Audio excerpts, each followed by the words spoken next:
Welcome to the Windows Computer and Technology channel, and as we are getting a new build for insiders, I wanted to talk today about one of the things that is probably on the top and the most requested features that need to be changed in Windows 11.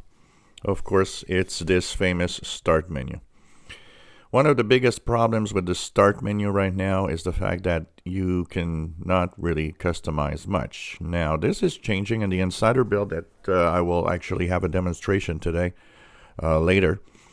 You can actually change the amount of pinned apps or the amount of recommended documents if you want. And that in itself is, okay, a good idea.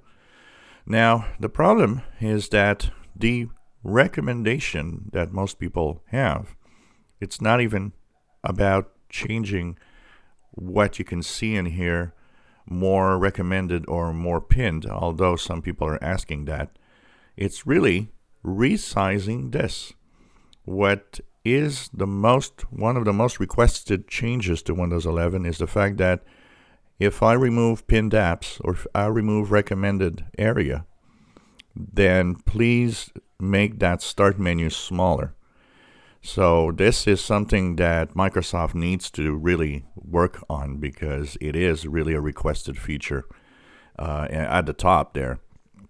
And a lot of people don't really like the fact that if you remove an option, if you remove something here, what happens is that you just get empty space rather than having simply a smaller Start menu, which is what people mostly want.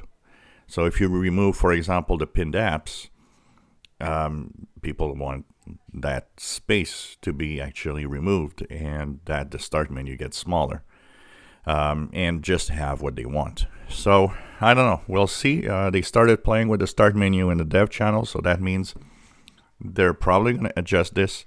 And I wouldn't be surprised that at some point resizing or automatic resizing of the Start menu will actually happen. But until then, whatever you do, well, you're stuck with a Start menu that isn't really very customizable. There'll be more after the build today on the insiders, but these are features that are going to come to Windows 11 probably only next year. So for now, we'll be stuck with this Start menu that isn't customizable really a lot, and not a possibility of having it resized in many ways, except playing with, of course, the different options for the text size and the scale of the Windows screen on your laptop or desktop PC. If you enjoy my videos, please subscribe, give us thumbs up. Thank you for watching our videos.